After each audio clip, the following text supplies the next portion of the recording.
But the person who's actually corrupt in this, like outright corrupt, is Nikki Haley. Really? Yeah, she's corrupt.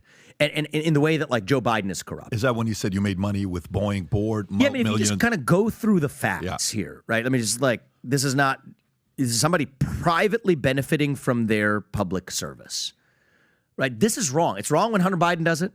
Oh, and by the way, all these people, including Nikki Haley, will talk about Hunter Biden. Interesting how that works. Joe Biden's son. She's happy to talk about him without talking about the corruption in her own family.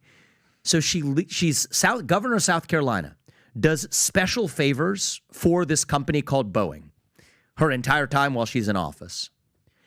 After her time in public service, she has a nice little cush board seat, ready, warm, waiting for her at Boeing. A private company flies around in a private jet. I think it was some Nephron Pharmaceuticals, some pharmaceutical company. I forget what name it was. I'd never heard of it. It's not even some major company, and I come from that industry, but it's some random company that's getting, I don't know what the name of it is, that I haven't heard of. It's okay, but flying her around on their private jet, making their private jet available to her, get state contracts from that governor. And I could go on. I mean, this is just a consistent pattern. Okay, this person has repeatedly milked and done favors for people who have scratched her back. She does her short-lived, cup of coffee stint at the UN, okay? Very short-lived stint. Her real foreign policy experience wasn't her time at the UN. It was the millions she made afterwards. After she steps down, her family starts a military contracting firm, Allied Defense LLC.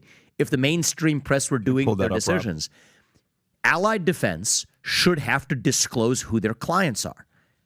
I did something that normal business people don't do. I've put up 20 years of my tax records, personal tax filings. She should put up 20 years of her personal tax filings and put up the clients of Allied Defense LLC. If you're running for U.S. president, tell us who the damn clients are of the military contractor that you started, presumably using your connections from the UN. Starts the military contracting firm. Starts, again, then serving on the board of Boeing. Ends up giving secretive speaking fees from foreign actors while also running a military contracting firm. Think about that. It's Hillary Clinton on steroids. You could just go down the list. She's somebody who literally during this presidential campaign, as far as I know, it's unprecedented in U.S. presidential election history, collecting corporate stock options while running for U.S. president. And now she's a multimillionaire. And by the way, what I left out was at the time she left the UN, she and her family were drowning in debt. By the way, for somebody who's an accountant, that's a discussion for another day. But goes from being and wants to run the U.S. and says that she's the candidate who's going to fix our national debt problem. Comes out of government, drowning in personal debt, uses connections to start a military contracting firm without naming their clients, somebody who actually then joins the board of Boeing, the company whose back she scratched forever while governor of South Carolina, another military contractor, speaking fees, including with foreign actors, Hillary Clinton style, collecting stock options while running for U.S. president, all of that. Then emerges, just like Joe Biden, a multimillionaire.